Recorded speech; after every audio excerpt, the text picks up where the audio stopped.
तो चलिए दोस्तों, गणित के बाद अब साइंस की बारी है दोस्तों। 80 में 80 लाना है सभी को। तो इस वीडियो को शुरू से लेकर अंत तक जरूर देखिएगा। ये सारे क्वेश्चन बहुत ही इंपॉर्टेंट है और दोस्तों और बिहार बोर्ड के द्वारा जारी ऑफिशियल क्वेश्चन पेपर है, इसलिए एक एक प्रश्न इंपॉर्टेंट और यहाँ से सारे क्वेश्चन आप लोगों को देखने को मिलेंगे। तो वीडियो को शुरू से लेकर अंत तक जरूर देखिएगा। जितने भी छात्र मैट्रिक हैं दोस्तों, तो इस वीडियो को लाइक करके शेयर जरूर कीजिए अपने दोस्तों में, ताकि सभी छात्र इस वीडियो की मदद से 80 में 40 ऑब्जेक्टिव क्वेश्चन सही कर पाएंगे। ठीक है ना। तो इस वीडियो को लाइक करके शेयर जरूर कीजिए। और जितने भी छात्र चैनल को सब्सक्राइब नहीं किया है दोस्तों, चैनल को सब्सक्राइब कर लीजिए। वीडियो के नीचे लाल रंग में सब्सक्राइब बटन होगा, उसको प्रेस करके साथ में ऑल नोटिफिकेशन सेलेक्ट कर लीजिए, ताकि जैसे हम लोग इसका न्यू पार्ट लेकर आएंगे दोस्तों, next video social science, science, Hindi, English जितने भी है दोस्तों अभी एग्जाम, सभी का नोटिफिकेशन आपको मिलते रहेंगे एग्जाम से, है ना। जितने भी क्वेश्चन यहाँ पे लेकर आने वाला हूँ, तो इसलिए चैनल को सब्सक्राइब कर लीजिए और कमेंट करके बताइएगा दोस्तों मैथ्स का क्वेश्चन आप लोगों को कैसा गया, मैथ्स का पेपर। ठीक है ना। चलिए एक एक प्रश्न इंपॉर्टेंट है, शुरू से लेकर अंत तक जरूर देखिएगा। ठीक है ना। वीडियो के डिस्क्रिप्शन में आपको लिंक दे दूंगा दोस्तों, जहां से आप लोग प्रैक्टिस सेट कर सकते हो और इसको डाउनलोड भी कर सकते हो। चलिए एक एक प्रश्न इंपॉर्टेंट है, समय कम है दोस्तों, जितना प्रैक्टिस करना है कर लीजिए। ठीक है ना। चलिए पहला क्वेश्चन देखते हैं। कहा गया कि किस दर्पण की फोकस दूरी ऋणात्मक होता है। चैनल को सब्सक्राइब कर लेना सभी। ठीक है। ऑप्शन नंबर बी इसके साथ चले जाएंगे, अवतल दर्पण। अवतल दर्पण का जो फोकस दूरी होता है दोस्तों ऋणात्मक होता है, मतलब निगेटिव में लेते हैं। ठीक है ना, याद रखिएगा। और लेंस पूछा जाएगा उत्तल लेंस की दोस्तों, उत्तल लेंस पूछा जाता है। उत्तल लेंस की फोकस दूरी क्या होती है, तो वो पॉजिटिव होता है ना। उत्तल लेंस की याद रखिएगा दोस्तों, पूछा जाता है उत्तल लेंस की फोकस दूरी पॉजिटिव होती है, यानी तो अवतल दर्पण पूछा जाएगा। चलिए अगला क्वेश्चन, दर्पण की फोकस दूरी और वक्रता त्रिज्या आर में क्या संबंध है। तो एफ बराबर r/2 is the right answer. Option number B के साथ चलना है। समय कम है दोस्तों, इसलिए हम लोग थोड़ा सा फास्ट करते हैं। ठीक है ना। कहा गया थर्ड नंबर कि समान दृष्टि के लिए स्पष्ट दृष्टि की न्यूनतम दूरी क्या होती है। तो समान दृष्टि के लिए स्पष्ट दृष्टि की न्यूनतम दूरी 25 सेंटीमीटर, मतलब 25 जो है यहाँ पे क्या हो जाएगा दोस्तों, 25 आपका cm मतलब सेंटीमीटर। ऑप्शन नंबर बी के साथ चले जाएंगे, राइट हो जाएगी आपका। अगला प्रश्न, कहा गया कि श्वेत प्रकाश का कौन सा रंग या फिर वर्ण किसी प्रिज्म से गुजरने के पश्चात सबसे कम झुकता है। तो हम लोग को पता है दोस्तों, अगर कोई प्रिज्म यहाँ से जाता है, ठीक है ना, और 7 रंगों में विभक्त हो जाता है, ऊपर में लाल रहता है दोस्तों, नीचे में आपका बैंगनी रहता है, मतलब भिब ज्योर, याद है ना, बैजाना पीनाला। तो सबसे कम झुकने वाला यहाँ पे लाल हो जाएगा। ऊपर में जो रहेगा सबसे कम झुकेगा, नीचे जो आएगा सबसे ज़्यादा झुकेगा। ऑप्शन नंबर सी के साथ चल जाएंगे, सबसे ज़्यादा क्या हो जाएगा, सबसे ज़्यादा यही झुकता है। ठीक है ना। और सबसे कम दोस्तों आपका बैंगनी झुकता है। ठीक है। ऑप्शन नंबर सी के साथ चलना है 4 का। अगला प्रश्न, कहा गया है कि मानव आंख की रेटिना द्वारा बनाई गई छवि जो होती है वो क्या होती है। तो मानव आंख की रेटिना द्वारा बनाई गई छवि जो होती है दोस्तों, वो होता है आपका वास्तविक और उल्टा। क्या होता है, वास्तविक और उल्टा। ऑप्शन नंबर बी के साथ चल जाना हमको। अगला प्रश्न, आकाश का रंग नीला प्रतीत होता है। क्या क्वेश्चन, आकाश का रंग नीला प्रतीत होता है। तो 6 का सही उत्तर हो जाएगा प्रकाश के परिकिरणन के कारण। 6 का सही उत्तर ऑप्शन नंबर बी हो जाएगा दोस्तों, प्रकाश के परिकिरणन। अगला क्वेश्चन, किस दर्पण से वस्तु का प्रतिबिंब बड़ा बनता है। किस दर्पण के द्वारा वस्तु का प्रतिबिंब बड़ा बनता है दोस्तों, तो उसका आंसर हो जाएगी ऑप्शन नंबर बी, अवतल दर्पण, है ना। अवतल दर्पण में वस्तु का बड़ा प्रतिबिंब बनता है। ठीक ना। ऑप्शन नंबर बी के साथ चल जाना। अगला प्रश्न, कहा गया है कि निम्नलिखित में से कौन सा लेंस निकट दृष्टि दोष को ठीक करने के लिए कहते थे। उसको अवतल, निकट मतलब अवतल दोस्तों, और दूर मतलब उत्तल। दूर को उत्तल और निकट को अवतल। ठीक है, याद रखिएगा। ऑप्शन नंबर सी के साथ चल जाना है। बहुत ही शानदार प्रश्न है। अगला प्रश्न दिखाता है दोस्तों कि निम्नलिखित में से कौन उपकरण विद्युत धारा की उपस्थिति दर्शाता है। तो विद्युत धारा की उपस्थिति दर्शाने वाला का नाम है दोस्तों गैल्वेनोमीटर, जिसको हम लोग जी से निरूपित करते हैं दोस्तों, गैल्वेनोमीटर। ऑप्शन नंबर 1 के साथ चल जाना है आपका। अगला प्रश्न क्या कहा गया दोस्तों कि दाएं हाथ के अंगूठे के नियम को किसने प्रतिपादित किया था। दाएं हाथ के अंगूठे के नियम को प्रतिपादित करने वाला था दोस्तों आपको यहाँ पे मैक्सवेल। ऑप्शन नंबर डी के साथ चल रहा है मैक्सवेल। अगला प्रश्न देखते हैं दोस्तों, कहा गया कि विभवांतर का एसआई मात्रक। तो विभवांतर का एसआई मात्रक क्या होता है दोस्तों, वोल्ट, ओम, एम्पियर या फिर कुलम। तो सही उत्तर हो जाएगा वोल्ट। विभव और विभवांतर का एक ही मात्रक, प्रतिरोध का ओम हो जाता है ना, प्रतिरोध का। विद्युत धारा का क्या होता है दोस्तों, एम्पियर विद्युत धारा, है ना। और आवेश का क्या होता है, चार्ज का कुलम्ब होता है। तो याद रखिएगा, चारों का चारों मैंने बता दिया। ऑप्शन नंबर 1 के साथ चल जाना है 11 का। निम्नलिखित में से किस संयोजन द्वारा प्रतिरोध का मान बढ़ता है। तो प्रतिरोध का जब मान बढ़ता है दोस्तों वो श्रेणी क्रम के द्वारा। तो ऑप्शन नंबर 1 के साथ चल जाना है। किस संयोजन द्वारा प्रतिरोध का मान बढ़ता है, तो ए में श्रेणी क्रम। प्रतिरोध अगर धारिता पूछता दोस्तों, धारिता पूछेगा धारिता, तो ये समांतर क्रम हो जाएगा। ठीक है ना। यहाँ पे प्रतिरोध है तो ऑप्शन नंबर 1 के साथ चलना है हमको, श्रेणी क्रम। अगला प्रश्न देखते हैं कि चुंबकीय बल रेखा की प्रकृति होती है। तो चुंबकीय बल रेखा की जो प्रकृति होती है दोस्तों वो आपको काल्पनिक होता है ना, क्या होता है, यहाँ पे इमेजिनरी होता है दोस्तों, काल्पनिक। अगला प्रश्न, 1 किलोवाट घंटा बराबर होता है। तो 1 किलोवाट घंटा जो बराबर होता है दोस्तों ये होता है आपका 3.6 × 10⁶ जूल के बराबर। 1 किलोवाट आवर बराबर 3.6 × 10⁶ जूल। ऑप्शन नंबर सी के साथ चल जाना हमको। अगला प्रश्न देखते हैं दोस्तों, कहा गया कि नवीकरणीय ऊर्जा का स्रोत क्या है। तो नवीकरणीय ऊर्जा का जो स्रोत है दोस्तों ये आपका हो जाएगा सौर ऊर्जा, है ना। सोलर एनर्जी एक नवीकरणीय ऊर्जा का स्रोत है जो लाखों करोड़ों वर्ष से हमको ऊर्जा प्राप्त होती रही है। अगला प्रश्न, कौन सा लेंस को अपसारी लेंस भी कहा जाता है। अवतल लेंस को अपसारी लेंस कहते हैं दोस्तों और उत्तल लेंस को अभिसारी लेंस कहते हैं, याद रखिएगा, ठीक है ना। इसको अपसारी बोलते हैं। ऑप्शन नंबर ए के साथ चल जाना हम लोग को। अगला प्रश्न देखते हैं दोस्तों, कहा गया आपका कि प्रकाश का प्राथमिक वर्ण कौन सा है। तो RBG मतलब red blue green, red blue green. Option number D के साथ चल जाना है दोस्तों। उपरोक्त सभी ये प्राथमिक वर्ण है मतलब प्राइमरी कलर है, ठीक है ना। ऑप्शन नंबर डी के साथ चल जाना हम लोग को। अगला प्रश्न, निम्नलिखित में से कौन सा नेत्र का रंगीन भाग होता है। तो रंगीन भाग की अगर बात करें दोस्तों तो वो होता है आपका दोस्तों कौन सा, बताओ। रंगीन भाग आइरिस कहलाता है। क्या कहलाता है, आइरिस। ऑप्शन नंबर डी के साथ चल जा रहा है हम लोग को। अगला प्रश्न देखते हैं दोस्तों, 1 HP बराबर क्या होता है। 1 HP बराबर होता है दोस्तों 746 वाट के बराबर। ऑप्शन नंबर ए के साथ चल जाना है, राइट आंसर हो जाएगा 746 वाट। अगला प्रश्न है कि विशालक शीशा मैग्नीफाइंग ग्लास जो होता है वो क्या होता है। तो विशालक शीशा जो होता है दोस्तों मैग्नीफाइंग, जब भी मैग्नीफाइंग की अगर बात करें दोस्तों तो वो आपका हो जाएगा यहाँ पे उत्तल लेंस। क्या हो जाएगा, उत्तल लेंस। ऑप्शन नंबर बी के साथ चल जाना है 20 का। अगला प्रश्न, जब किसी चालक तार से विद्युत धारा प्रभावित होती है तो उसमें गतिशील जो कण होते हैं वो इलेक्ट्रॉन कहलाता है। क्या कहलाता है, इलेक्ट्रॉन। तो ऑप्शन नंबर डी के साथ चल जाना है 21 का भी। 22 एम्पियर घंटा मात्रक है। तो एम्पियर घंटा मात्रक हो जाता है दोस्तों आवेश का, हो जाता है क्या, चार्ज का। याद रखिएगा चार्ज का, है ना। और सिर्फ एम्पियर विद्युत धारा का, एम्पियर घंटा लगा देंगे तो आवेश का। अगला प्रश्न, निम्नलिखित में से कौन सा मात्रक वाट के बराबर है। तो 1 वाट जो बराबर होता है दोस्तों वो आपका जूल प्रति सेकेंड होता है। तो 23 का सही उत्तर ऑप्शन नंबर ए हो जाएगा, जूल प्रति सेकेंड। मतलब 1 जूल प्रति सेकेंड को हम लोग एक मात्रक 1 वाट बोलते हैं। तो ऑप्शन नंबर ए के साथ चल जाना है। अगला प्रश्न, विद्युत धारा का मात्रक एम्पियर। काफ़ी सिंपल प्रश्न पूछे जा रहे हैं दोस्तों। वीडियो को लाइक करके शेयर जरूर कीजिए ताकि आपके दोस्त लोग भी 100 में 100 लेकर आए, हैं ना, 80 में 80। चलिए अगला प्रश्न, 40 में 40 ऑब्जेक्टिव सही करके आए। ग्लोबल वार्मिंग के लिए उत्तरदायी गैस कौन सा है। तो ग्लोबल वार्मिंग के लिए उत्तरदायी गैस जो है दोस्तों O2 NH3 ये सब नहीं है, CO2 है मतलब carbon dioxide gas global warming के लिए रिस्पॉन्सिबल है। शरीर में भोजन का पचना किस प्रकार की अभिक्रिया। तो शरीर में अगर भोजन पच जाता है दोस्तों तो उसको उस अभिक्रिया को हम लोग बोलते हैं उपचयन अभिक्रिया, ऑक्सीडेशन। ऑप्शन नंबर ए के साथ चल जाना है। कली चूना पर जब जल डाला जाता है तब अभिक्रिया होती है। कली चूना पर जब जल डालते हैं दोस्तों तब कौन सी अभिक्रिया होती है। तो 27 का सही उत्तर हो जाएगा ऊष्माक्षेपी अभिक्रिया। ऑप्शन नंबर ए के साथ चल जाना है। निम्नलिखित में से कौन सबसे अधिक अभिक्रियाशील है। तो सबसे अधिक अगर अभिक्रियाशील की बात करें दोस्तों ये 4 ऑप्शन में से कहा गया कि Cu Hg Ag Au। तो 28 का करेक्ट आंसर हो जाएगा दोस्तों Cu, है ना, कॉपर। ऑप्शन नंबर ए के साथ चल जाना है। चलिए अगला प्रश्न कहा गया है दोस्तों आपका। अगला प्रश्न है दोस्तों, चूना जल का रासायनिक सूत्र क्या है। तो रासायनिक सूत्र यहाँ पे चूना जल का हो जाएगा दोस्तों आपको CaOH का होल 2। तो 29 का सही उत्तर क्या हो जाएगा दोस्तों आपका CaOH का होल 2। ऑप्शन नंबर डी के साथ चल जाना। अगला प्रश्न, कोई बिलियन लाल लिटमस पत्र को लाल कर देता है। क्या क्वेश्चन है दोस्तों, कोई बिलियन लाल लिटमस पत्र को, है ना, लाल कर देता है तो क्या होता है दोस्तों उसका उस pH मान वो 5 का लाता है। तो ऑप्शन नंबर यहाँ पे क्या हो जाएगा दोस्तों आपका 30 का क्या हो जाएगा, 30 का डी, सॉरी 10 और 11 दोनों हो जाएगा दोस्तों, ए और बी दोनों। क्योंकि यहाँ पे क्षार वो कहलाएगा, क्या कहलाएगा दोस्तों, क्षार, है ना, क्षार कहलाएगा दोस्तों। जो लाल लिटमस पत्र को नीला कर देता है वो उसको क्षार बोलते हैं। और 7 से ऊपर मान होता है ना, 7 से ऊपर, 10 और 11 दोनों हो जाएंगे। ऑप्शन नंबर ए और बी, डी करेक्ट हो जाएगी। एल्काइन में कार्बन कार्बन के बीच कितने सहसंयोजक बॉन्ड होते हैं। तो एल्काइन में कार्बन कार्बन के बीच दोस्तों 3 सहसंयोजक बॉन्ड होते हैं। तो ऑप्शन नंबर सी के साथ चल जाना है 31 का। अगला प्रश्न देखते हैं, ग्लूकोज का आणविक सूत्र क्या होता है। तो ग्लूकोज का C12 Hc6 H12O6, 32 का ए करेक्ट हो जाएगी यहाँ पे।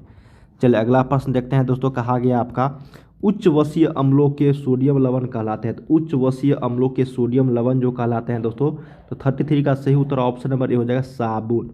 अगला प्रश्न देखते हैं, CHO अभिक्रियाशील मूलक को क्या बोलते हैं? CH को एल्डिहाइड बोलते हैं दोस्तों। ऑप्शन नंबर 34 का एक करेक्ट हो जाएगी, याद रखिएगा, ठीक है ना। और एल्कोहल का OH होता है दोस्तों। चलिए अगला प्रश्न देखते हैं, कीटोन को तो पता ही होगा सभी को। आवर्त सारणी के किसी आवर्त में बाएं से दाएं जाने पर तत्वों की जो परमाणु त्रिज्या जो होती है दोस्तों, वो क्या होती है? तो वो घटती है। क्या हो जाएगी? घटती है। तो ऑप्शन नंबर ए के साथ चल जाना हम लोग को। थोड़ा सा फास्ट करते हैं दोस्तों, ठीक है ना। अब कहा गया है कि तत्वों को या धातु गुणों को बढ़ते क्रम में सजाए, मतलब सबसे कम वाला पहले, उसके बाद ज़्यादा, उसके बाद ज़्यादा। तो सही उत्तर यहाँ पे 36 का जो हो जाएगा दोस्तों, वो lithium, beryllium, carbon, oxygen, fluorine. Option number B यहाँ पे बढ़ते क्रम में हो जाएगा अधातु गुण के। सिलिकॉन क्या है? तो सिलिकॉन एक उप धातु है दोस्तों। ऑप्शन नंबर हमको सी के साथ चल जाना है।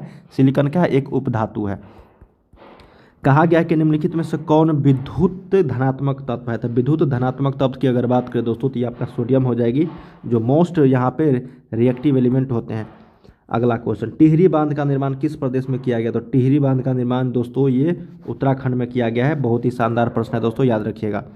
निम्नलिखित में से किस धातु को केरोसिन में डुबो कर रखते हैं? तो वो सोडियम होता है दोस्तों। Na को हम लोग केरोसिन में डुबो कर रखते हैं। चलिए दोस्तों, अब हम लोग यहाँ पे शॉर्ट टाइप क्वेश्चंस करते हैं। शॉर्ट टाइप में दोस्तों आपको क्या कहा गया है? 1 से 8 तक क्वेश्चन रहेंगे, जिसमें आपको 4 का ही जवाब देना है ना। चलिए हम लोग 8 क्वेश्चन को देखते हैं दोस्तों। बहुत देखो, मैंने आप लोगों को बताया था पहले वीडियो में, प्रकाश के परावर्तन और अपवर्तन, ये दोनों में से कोई एक पूछेगा दोस्तों। चाहे प्रकाश के परावर्तन पूछेगा या फिर अपवर्तन पूछेगा, दोनों में से एक जरूर पूछेगा, ठीक है ना। तो याद रखिएगा। चलिए अगला प्रश्न, जल और शीशा का अपवर्तनांक इतना है दोस्तों, तो उनमें से प्रत्येक में प्रकाश की गति ज्ञात कीजिए, है ना। तो जल और शीशा का अपवर्तनांक यहाँ पे दिया गया है, और निर्वात में अपवर्तनांक, इस दोनों का यहाँ पे प्रकाश की गति चाल निकालनी है दोस्तों, स्पीड ऑफ लाइट, ठीक है। चलिए अगला प्रश्न देखते हैं दोस्तों। कहा गया है कि प्रिज्म से होकर प्रकाश के अपवर्तन का किरण आरेख खींचिए। बहुत ही शानदार प्रश्न है दोस्तों। प्रिज्म से होकर अगर कोई जाता है तो खींच देना है बस आपको, है ना। तो काफ़ी सिंपल है, और नाम लिख देना है यहाँ पे, बैगनी ऊपर में लाल, इस तरह से। जीवाश्म ईंधन क्या है? बहुत ही शानदार प्रश्न है। जीवाश्म ईंधन क्या है? इसके 2 उदाहरण दे। विद्युत विभव से आप क्या समझते हैं? यह भी प्रश्न पूछा गया है दोस्तों, याद रखिएगा। फ्लेमिंग का वाम हस्त नियम लिखिए, या फिर आपको दाएं हाथ का नियम भी पूछा जाता है, मैक्सवेल का। किसी चालक का प्रतिरोध किन कारकों पर निर्भर करता है? तीनों पे दोस्तों मैंने आप लोगों को, प्रतिरोधकता वाला भी क्वेश्चन पूछा जाता है, प्रतिरोध भी और प्रतिरोधकता वाला। नाभिकीय विखंडन और नाभिकीय संलयन, दोनों में से कोई एक जरूर पूछेगा दोस्तों, याद रखिएगा। नाभिकीय संलयन और नाभिकीय विखंडन में से कोई एक जरूर। पहले वीडियो को शुरू से लेकर अंत तक जोड़, एक एक प्रश्न इंपॉर्टेंट है, फिर से बता रहा हूँ, ठीक है। चलिए पहला क्वेश्चन है कि किस दर्पण का फोकस दूरी ऋणात्मक लिया जाता है? देखिए दोस्तों, किस दर्पण का, तो वो दर्पण है दोस्तों आपका अवतल दर्पण। अवतल दर्पण का जो फोकस दूरी होता है वो ऋणात्मक ले, तो ऑप्शन नंबर बी के साथ चलना है।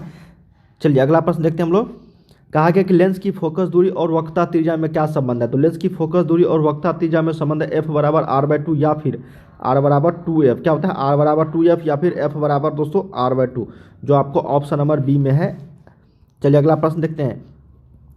निम्नलिखित में से किस माध्यम का अपवर्तनांक अधिक है? तो माध्यम जो होता है अपवर्तनांक जो, तो वो हीरा का अपवर्तनांक सबसे ज़्यादा होता है दोस्तों, 2.42। क्या होता है? 2.42 होता है दोस्तों। तो ऑप्शन नंबर डी के साथ चलना है, हीरा का अपवर्तनांक सबसे अधिक होता है। अगला प्रश्न, सामान्य दृष्टि के लिए सुस्पष्ट दृष्टि की अल्पतम दूरी कितना है? तो 25 सेंटीमीटर, राइट आंसर हो जाएगा 4 का ऑप्शन नंबर बी। अगला प्रश्न, समय कम है दोस्तों, इसलिए मैं आप लोग को यहाँ पे काफ़ी सारे क्वेश्चन प्रैक्टिस सेट करवाने वाला हूँ, ठीक है ना। ये सारे प्रश्न इंपॉर्टेंट है, और बिहार बोर्ड के द्वारा जारी ऑफिशियल क्वेश्चन पेपर है ये सारे, ठीक है। यहाँ से छपेंगे ही छपेंगे। 5वां है कि श्वेत प्रकाश का कौन सा रंग किसी प्रिज्म से गुजरने के पश्चात सबसे कम झुकता है? तो आप लोग जानते होंगे दोस्तों, ये मान लो प्रिज्म है, इससे अगर कोई प्रकाश की किरण गुजरता है तो 7 रंगों में विभक्त हो जाती है। नीचे बैंगनी रहता है और ऊपर रेड। तो सबसे कम अगर झुकने की बात करें दोस्तों, तो ये आपका क्या होता है? लाल होता है ना। विबज्योर ऊपर वाला सबसे कम झुकेगा, नीचे वाला सबसे ज़्यादा, बैंगनी सबसे ज़्यादा, ये सबसे ज़्यादा याद रख लीजिएगा। बैंगनी सबसे ज़्यादा और लाल जो है सबसे कम, ठीक है ना। चलिए इस क्वेश्चन का 5 का सी हो जाएगा लाल। 6 नंबर, निकट दृष्टि दोष को किस लेंस के द्वारा संशोधित किया? निकट अवतल लेंस, निकट दृष्टि दोष, ये उत्तल दूर हो गया उत्तल, ठीक है ना। चलिए अगला प्रश्न 6 का ए। 7 नंबर है दोस्तों कि वैद्युत प्रतिरोधकता किस पर निर्भर करता है? तो वैद्युत प्रतिरोधकता जो होता है दोस्तों, चालक की लंबाई पर, चालक के अनुप्रस्थ कार्यक्षेत्रफल पर, चालक के पदार्थ की प्रकृति, ये सभी, इनमें से सभी हो जाएंगे। तो ऑप्शन नंबर डी यहाँ पे 7 का डी करेक्ट हो जाएगी। अगला प्रश्न, विद्युत शक्ति का एसआई मात्रक क्या है? तो विद्युत शक्ति का एसआई मात्रक जो होता है दोस्तों वाट होता है, जिसको हम लोग डब्ल्यू से निरूपित करते हैं। तो ऑप्शन नंबर 8 का ए यहाँ पे सही हो जाएगी। अगला प्रश्न देखते हैं 9 नंबर, एक यूनिट विद्युत ऊर्जा का मान क्या है? तो एक यूनिट विद्युत ऊर्जा का जो मान है 3.6 गुने 10 के पावर 6 जूल हो जाएगा। ऑप्शन नंबर 9 का डी यहाँ पे करेक्ट हो जाएगी। अगला प्रश्न देखते हैं, निम्नलिखित में से कौन सा कथन सत्य नहीं है दोस्तों? तो विद्युत जनित्र चुंबकीय प्रेरण पर कार्य करता है, बिल्कुल सही है ये। विद्युत मोटर विद्युत ऊर्जा को यांत्रिक ऊर्जा में बदल देता है। चुंबकीय बल रेखाएं परस्पर नहीं काटती है। फिर हरे विद्युत रोधन प्राप्त, ये इसमें से कौन सा गलत है दोस्तों? ये सभी सारे सही है, लेकिन ऑप्शन नंबर डी जो है ये गलत हो जाएगी। हरे विद्युत रोधन वाला तार प्रायः विधुनमय होते हैं, ये गलत है। ऑप्शन नंबर यहाँ पे डी के साथ चलना है, ठीक है ना। ये गलत है और बाकी ये सारे सही है आपका, लेकिन सत्य नहीं है पूछा गया, तो ऑप्शन नंबर डी। चलिए अगला प्रश्न देखिए दोस्तों, आपको 80 क्वेश्चन में बस और आपको कितना जवाब देना है? 40 का। तो आप आसानी से देख के आ सकते हो दोस्तों, जैसे आप लोगों मैथमेटिक्स में दिया। फ्लेमिंग के वामहस्त नियम में बायां हाथ का मध्यमा संकेत करती है किसकी? तो फ्लेमिंग के वामहस्त नियम में बायां हाथ का जो मध्यमा संकेत करती है दोस्तों, ये करता है आपका चालक में प्रभावित विद्युत धारा की दिशा। तो ऑप्शन नंबर सी हो जाएगा, चालक में प्रभावित विद्युत धारा की दिशा। चुंबक के भीतर चुंबकीय क्षेत्र रेखाओं की दिशा क्या होती है? तो चुंबक के भीतर अगर बात करें चुंबकीय क्षेत्र रेखाओं की, तो ये दक्षिणी ध्रुव से उत्तर ध्रुवी, मतलब साउथ से नॉर्थ पोल की ओर रहती है। तो ऑप्शन नंबर बी के साथ चलना है। अगला प्रश्न देखते हैं दोस्तों, कहा गया दोस्तों कि नाभिकीय ऊर्जा का स्रोत निम्नलिखित में से कौन सा है? तो नाभिकीय ऊर्जा का स्रोत की अगर बात करें दोस्तों, तो ये ऑप्शन नंबर आपका ये हो जाएगा यूरेनियम, करेक्ट हो जाएगा यूरेनियम। अगला प्रश्न देखते हैं कि कली चूना का रासायनिक अनुसूत्र क्या है? तो कली चूना का रासायनिक अनुसूत्र जो है दोस्तों, ये 14 का जो है यहाँ पे करेक्ट आंसर हो जाएगा CaO, calcium oxide. Option number B के साथ चलना है। अगला प्रश्न देखते हैं दोस्तों कि जल के वैद्युत अपघटन में कैथोड पर कौन सा गैस मुक्त होता है? क्या क्वेश्चन है कि जल के वैद्युत अपघटन में कैथोड पर कौन सा गैस मुक्त होता है दोस्तों? इसका राइट आंसर हो जाएगा हाइड्रोजन। 15 का बी आंसर हो जाएगा हाइड्रोजन। अगला प्रश्न देखते हैं दोस्तों कि बेकिंग सोडा का रासायनिक सूत्र क्या है?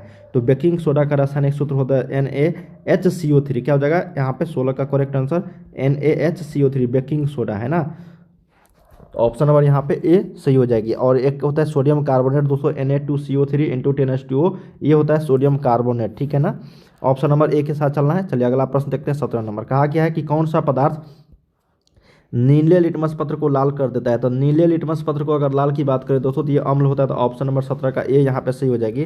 चलिए 18 देखते हैं कि मिल्क ऑफ मैग्नीशिया का पीएच मान क्या है? तो मिल्क ऑफ मैग्नीशिया का जो पीएच मान हो जाएगा दोस्तों, ये आपको 10.5 हो जाएगा। तो ऑप्शन नंबर यहाँ पे डी करेक्ट हो जाएगी। चलिए अगला प्रश्न देखते हैं 19 नंबर। कहा गया कि निम्नलिखित में से कौन अधातु चमकीला है? तो अधातु और वो भी चमकीला, तो ये ब्रोमीन हो जाएगा दोस्तों 19 का, सॉरी आयोडीन हो जाएगा, है ना, आयोडीन। ऑप्शन नंबर यहाँ पे ए हो जाएगा, है ना, क्योंकि ब्रोमीन धातु है। तो ऑप्शन नंबर यहाँ पे ए करेक्ट हो जाएगी। चलिए अगला प्रश्न देखते हैं 20 नंबर। कहा गया कि निम्नलिखित में से कौन सा धातु अत्यधिक अभिक्रियाशील है? तो अत्यधिक अभिक्रियाशील की अगर बात करें तो ये Na हो जाएगा, सोडियम। ऑप्शन नंबर बी हो जाएगी यहाँ पे। 21 है दोस्तों कि ऑक्सीजन परमाणु के बाह्यतम कक्षा में इलेक्ट्रॉनों की संख्या कितनी होती है? तो ऑक्सीजन परमाणु के तो O6 होती है दोस्तों। तो यहाँ पे क्या हो जाएगा, 21 का सही उत्तर आपका ऑप्शन नंबर बी हो जाएगा, O6, ठीक है। तो मतलब 6 जो है इलेक्ट्रॉन बाह्यतम कक्षा में रहते हैं परमाणु। ब्यूटेनॉन क्या है? ब्यूटेनॉन एक कार्बनिक यौगिक है जिसका प्रक्रियात्मक समूह है। तो यहाँ पे ब्यूटेनॉन की अगर बात करें दोस्तों, तो ये हो जाएगा आपका कीटोन समूह का, है ना, कीटोन ब्यूटेनॉन। ऑप्शन नंबर यहाँ पे सी के साथ चलना है, कीटोन। नाइट्रोजन के 2 परमाणुओं के बीच कितने आबंध बनते हैं? तो नाइट्रोजन के 2 परमाणुओं के बीच जो आबंध बनते हैं दोस्तों, ये आपका ट्राई बॉन्ड होता है, त्रि आबंध। ऑप्शन नंबर सी के साथ चलना है। एल्कीन का सामान्य सूत्र एल्कीन CnH2n क्या हो जाएगा, CnH2n। तो 24 का यहाँ पे option number B. Alkane alkene alkyne पढ़ना है आप लोगों को, ठीक है ना। आवर्त आधुनिक आवर्त सारणी में आवर्तों की संख्या कितनी है? 7 है, और ग्रुपों की संख्या टोटल 18 है, ठीक है ना। यहाँ पे आवर्त पीरियड हो जाएगी 7। अगला प्रश्न है दोस्तों, कहा गया आपका कि समूह में ऊपर से नीचे जाने पर परमाणु आकार में क्या परिवर्तन होता है? तो अगर समूह में ऊपर से नीचे जाते हैं दोस्तों, तो परमाणु आकार में जो परिवर्तन होता है उसको हम लोग बोलते हैं परमाणु साइज बढ़ता है। क्या बोलता है? परमाणु साइज बढ़ता है ना धीरे धीरे। कौन सा एंजाइम एमल्सीकृत होकर वसा का पाचन करता है? तो कौन सा एंजाइम एमल्सीकृत वसा का पाचन करता है दोस्तों? तो 27 का सही उत्तर हो जाएगा ऑप्शन नंबर सी, लाइपेज। क्या हो जाएगा, लाइपेज। चलिए अगला प्रश्न देखते हैं 28 नंबर की सामान्य प्रकुंचन रक्तदाब जो होता है वो क्या होता है? सामान्य प्रकुंचन रक्तदाब जो होता है दोस्तों, वो आपको 120 mm क्या होता है दोस्तों? 28 का सही उत्तर ऑप्शन नंबर सी के साथ चलना है, सी, है ना। पतियों में प्रकाश संश्लेषण द्वारा बना भोजन पादप के अन्य भागों में किसके द्वारा भेजा जाता है? किस भोजन भोजन की अगर बात करते हैं फ्लोएम द्वारा हो जाएगा दोस्तों। और अगर जल की बात करता है जल की बात दोस्तों तो ये जाइलम द्वारा हो जाता है। तो 29 का सही उत्तर यहाँ पे ऑप्शन नंबर बी, ये जल ले जाया जाता है जाइलम द्वारा, फ्लोएम द्वारा भोजन मतलब फूड है ना, फूड। चलिए अगला प्रश्न देखते हैं दोस्तों कि उस पौधा का नाम बताइए जो कलम द्वारा कायिक प्रवर्धन को प्रदर्शित करता है। तो इसका राइट आंसर हो जाएगी गुलाब, ऑप्शन नंबर बी। अगला प्रश्न देखते हैं 31 नंबर, कहा गया कि कालाजार बीमारी किस रोगजनक के कारण होता है? तो कालाजार बीमारी जो होता है दोस्तों ये होता है आपका प्लाज्मोडियम लेशमानिया या फिर अमीबा। तो 31 का सही उत्तर हो जाएगा ऑप्शन नंबर बी, लेशमानिया। 32 है दोस्तों कि निम्नलिखित में से कौन द्विलिंगी पुष्प है? तो द्विलिंगी पुष्प की अगर बात करें दोस्तों तो यहाँ पे सही उत्तर हो जाएगा गुलाब पुष्प, ऑप्शन नंबर 32 का ए सही हो जाएगी। 33 देखते हैं दोस्तों, कहा गया कि मानव में घ्राण ग्राही स्थित होता है। तो मानव में घ्राण ग्राही जो स्थित होता है कहाँ पे? तो यहाँ पे 33 का सही उत्तर हो जाएगा दोस्तों नाकों में, ऑप्शन नंबर बी हो जाएगा नाकों में, है ना। अगला प्रश्न देखते हैं दोस्तों 34 नंबर, कि हमारे शरीर की सभी ऐच्छिक क्रियाएं नियंत्रित होती है। तो हमारे शरीर के जितने भी ऐच्छिक क्रियाएं दोस्तों नियंत्रित होती है वो होता है दोस्तों आपका प्रमस्तिष्क से। तो ऑप्शन नंबर ए के साथ चल रहा है 34 का ए। अगला प्रश्न देखते हैं कि जंतुओं में वृद्धि हार्मोन स्रावित होता है। तो जंतुओं में वृद्धि हार्मोन जो स्रावित होता है दोस्तों ये होता है आपका पीयूष ग्रंथि से, ऑप्शन नंबर ए के साथ चलना है। अगला प्रश्न देखते हैं कि आनुवांशिकता का सिद्धांत किसने प्रतिपादित किया था? तो आनुवांशिकता का जो सिद्धांत प्रतिपादित किया था दोस्तों ये मेंडल के द्वारा, ऑप्शन नंबर ए के साथ चलना है। 37 है कि स्त्रियों में लिंग गुणसूत्र होता है। तो स्त्रियों में अगर लिंग गुणसूत्र की बात करें दोस्तों तो XX होता है और XY आपका पुरुष में होता है ना, और ये XX आपका स्त्रियों में होता है। तो याद रखिएगा दोस्तों ऑप्शन नंबर बी। अगला प्रश्न देखते हैं दोस्तों, यहाँ पे हम लोग कहा गया कि निम्नलिखित में से कौन जैव निम्नीकरणीय कचरा है? तो जैव निम्नीकरणीय कचरा यहाँ पे 38 का सही उत्तर हो जाएगा option number D, tissue paper. अगला प्रश्न देखते हैं कि आहार तथा पाइन किस राज्य की जल संग्रहण व्यवस्था है दोस्तों? आहार तथा पाइन तो ये है आपका बिहार का। तो ऑप्शन नंबर 39 का डी हो जाएगा यहाँ पे। नेक्स्ट है दोस्तों 40 नंबर, कहा गया आपका कि प्राकृतिक संसाधनों का प्रबंधन के लिए सबसे उपयुक्त विकल्प निम्नलिखित में से कौन है? तो 40 का सही उत्तर ऑप्शन नंबर डी हो जाएगा कम उपयोग, पुनः चक्रण, पुनः उपयोग, ये उपयुक्त विकल्प है दोस्तों प्राकृतिक संसाधनों का प्रबंधन के लिए। चलिए दोस्तों अब हम लोग लघु उत्तरीय प्रश्न देखिए दोस्तों। लघु उत्तरीय प्रश्न की अगर बात करें तो ये सारे प्रश्न पूछे गए कि प्रकाश के परावर्तन या फिर अपवर्तन के नियमों को लिखे पूछा ही जाएगा दोस्तों, तो ये याद रखिएगा। चलिए अब देखिए एक आपको आलेख पूछेगा, किरण आरेख दोस्तों, जैसे यहाँ पे अवतल दर्पण के वक्ता त्रिज्या या फिर उत्तल लेंस में पूछे या फिर अवतल दर्पण में, तो इसको आप लोगों को देख लेना है एक बार, ठीक है ना। फिर प्रकाश का परिकीर्णन से आप क्या समझते हैं ये पूछा जा सकता है। विद्युत विभव को परिभाषित करें, है ना, ये सारे प्रश्न। फिर आपको एक न्यूमेरिकल प्रश्न दे दिया जाएगा जो काफ़ी ईजी है दोस्तों, H=I² RT वाले फार्मूला से इसको बना लेनी है जब भी उष्मा वाले क्वेश्चन आए तो। फिर आपको चुंबकीय क्षेत्र रेखा एक दूसरे को प्रतिच्छेद क्यों नहीं करती है, इसको आपको आंसर करना है। नवीकरणीय और नवीकरणीय स्रोतों में 2 अंतर लिखना है, ठीक है ना। तो यहाँ पे किस परिस्थिति में फ्लेमिंग के दक्षिण वामहस्त नियम का यहाँ पे प्रयोग किया जाता है ये भी आप लोग को यहाँ पे पूछा गया है। तो दोस्तों हम लोगों ने यहाँ पे टोटल 8 क्वेश्चन लघु उत्तरीय किए हैं, जिसमें से आपको 5 तो 100% आएंगे ही आएंगे, और साथ में जितने भी मैंने आप लोगों को 40 क्वेश्चन बताए हैं ऑब्जेक्टिव टाइप, वो सारे क्वेश्चन इंपॉर्टेंट थे दोस्तों, जो आप सभी के एग्जाम में डायरेक्ट देखने को मिलेंगे। चलिए दोस्तों हम लोग लेके आते हैं नेक्स्ट वीडियो, तब तक के लिए जय हिंद जय भारत, और वीडियो को लाइक करके शेयर जरूर कीजिएगा और चैनल को सब्सक्राइब जरूर कर लेना, ठीक है।